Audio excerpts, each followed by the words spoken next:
ಉತ್ತರದಲ್ಲಿ ಒದಗಿಸಲಿಲ್ಲ ಸಭಾಪತಿಗಳೇ. ನಾನು ಕೇಳಿರುವ ಪ್ರಶ್ನೆ, ರಾಜ್ಯದಲ್ಲಿ ಭೂ ಪರಿವರ್ತಿತ ವಿನ್ಯಾಸ ನಕ್ಷೆ ಅನುಮೋದನೆಯ ಅಧಿಕಾರವನ್ನು ನಗರ ಸ್ಥಳೀಯ ಸಂಸ್ಥೆಗಳಿಂದ ಕಸಿದು ಯೋಜನಾ ಪ್ರಾಧಿಕಾರಕ್ಕೆ ನೀಡಿರುವುದರಿಂದ ಸಾರ್ವಜನಿಕರಿಗೆ ಮನೆ, ಕಟ್ಟಡ ನಿರ್ಮಾಣ, ಬ್ಯಾಂಕ್ ಸಾಲ ಪಡೆಯುವ ಉದ್ದೇಶದಿಂದ ಭೂ ಪರಿವರ್ತನೆ ವಿನ್ಯಾಸ ನಕ್ಷೆ ಪಡೆಯಲು ಅನಗತ್ಯ ವಿಳಂಬವಾಗುತ್ತಿರುವುದು ಸರ್ಕಾರದ ಗಮನಕ್ಕೆ ಬಂದಿದೆ ಅಂತೇಳಿ ಕೇಳಿದ್ದೆ ನಾನು. ಅದರಲ್ಲಿ ಬಂದಿದೆ ಅಂತೇಳಿ ಹೇಳ್ತಾರೆ. ಆದರೆ ನನ್ನ ವಿವರಣೆ ಇರುವಂಥದ್ದು ಮಾನ್ಯ ಉಚ್ಚ ನ್ಯಾಯಾಲಯದಲ್ಲಿ ದಾಖಲಾದ ರಿಟ್ ಸಂಖ್ಯೆಯ ಪ್ರಕಾರ ಮಾನ್ಯ ನ್ಯಾಯಾಲಯ ಒಂದು ಆದೇಶವನ್ನು ಕೊಟ್ಟಿದೆ. ಯಾವ ಆಧಾರದಲ್ಲಿ ಅಂತ ಹೇಳಿದರೆ, ಇದು ಕರ್ನಾಟಕ ನಗರ ಮತ್ತು ಗ್ರಾಮಾಂತರ ಯೋಜನೆಯ ಕಾಯ್ದೆ 1961ರ ಕಲಂ 17ರಲ್ಲಿ ಕಲ್ಪಿಸಿರುವ ಅವಕಾಶಕ್ಕೆ ವ್ಯತಿರಿಕ್ತವಾಗಿರ್ತದೆ ಅಂತ ಹೇಳಿ.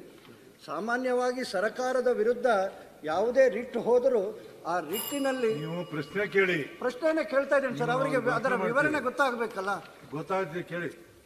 ನೋಡಿ, ಮೊನ್ನೆಯವರೆಗೆ ಈ ಆದೇಶ ಆಗುವವರೆಗೆ ಗ್ರಾಮ ಪಂಚಾಯತು ಅದೇ ರೀತಿ ನಗರ ಸಂಸ್ಥೆಗಳಲ್ಲಿ ಇದು ಈ ವಿನ್ಯಾಸದ ನಕ್ಷೆ ಸಿಗ್ತಾ ಇತ್ತು.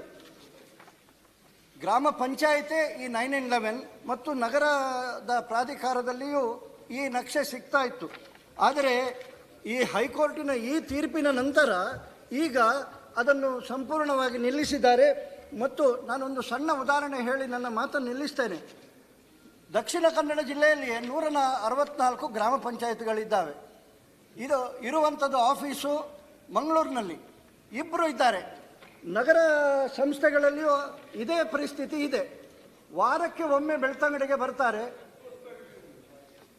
ಜನರಿಗೆ ಸಿಗಬೇಕಾದಂತಹ ಈ ವಿನ್ಯಾಸ ನಕ್ಷೆ ಅವರು ಹಾಕುವಂತಹ ಬೇರೆ ಬೇರೆ ಕಾರಣಗಳಿಗೆ ಒಂದಷ್ಟು ಡಾಕ್ಯುಮೆಂಟ್ಸ್ಗಳನ್ನು ಅವರು ಕೇಳ್ತಾ ಇದ್ದಾರೆ. ಎಲ್ಲಿಯವರೆಗೆಂದರೆ, ನಮ್ಮ ರೆವಿನ್ಯೂ ಸಚಿವರು ಇದ್ದಾರೆ, ಜೊತೆಗೆ ಗ್ರಾಮೀಣಾಭಿವೃದ್ಧಿ ಸಚಿವರು ಇದ್ದರೂ ಒಳ್ಳೆಯದಿತ್ತು. ಆಕಾರ ಬಂದು ಈ ರೀತಿಯಲ್ಲಿ ಆ ದಾಖಲೆಗಳೇ ತಾಲೂಕು ಆಫೀಸ್ನಲ್ಲೇ ಇಲ್ಲ. ಇಂಥದ್ರಲ್ಲಿ ಜನರಿಗೆ 9/11 ವಿನ್ಯಾಸ ನಕ್ಷೆ ಸಿಗುವುದಕ್ಕೆ ಸಮಸ್ಯೆ ಆಗ್ತಾ ಇದೆ. ಇದಕ್ಕೆ ಪರಿಹಾರ ಏನು ಅಂತ ಹೇಳಿ ನಾನು ಕೇಳ್ತಾ ಇದ್ದೇನೆ. ಮಾನ್ಯ ಸಭಾಧ್ಯಕ್ಷರೇ, ಇದು ಉತ್ತರ ಬಂದಿರ್ತದೆ ಅಂತ ನನಗೆ